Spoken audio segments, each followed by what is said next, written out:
जालना भोकरदन परिसरातील रसवंतीगृहांमध्ये अस्वच्छतेचा कडू डोस, बर्फ आणि पाण्याच्या गुणवत्तेवर प्रश्नचिन्ह. केदारखेडा.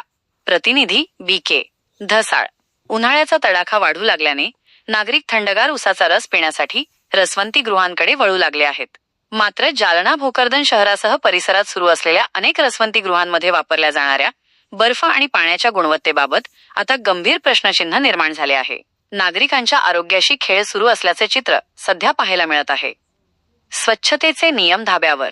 मिळालेल्या माहितीनुसार अनेक ठिकाणी रसवंती चालक स्वच्छतेच्या नियमांकडे सोयीस्कर दुर्लक्ष करत आहेत.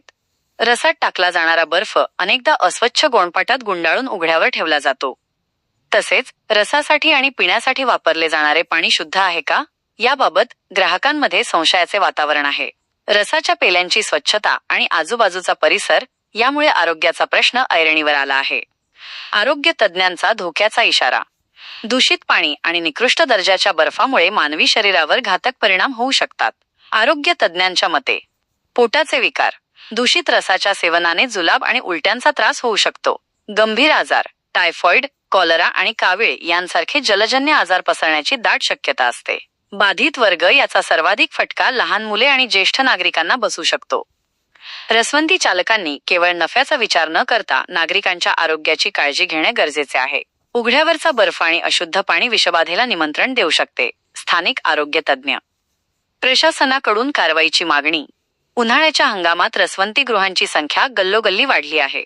या पार्श्वभूमीवर अन्न व औषध प्रशासन FDA विभागाने तातडीने या ठिकाणांची पाहणी करावी. पाण्याचे आणि बर्फाचे नमुने प्रयोगशाळेत तपासावेत, अशी मागणी नागरिकांकडून होत आहे.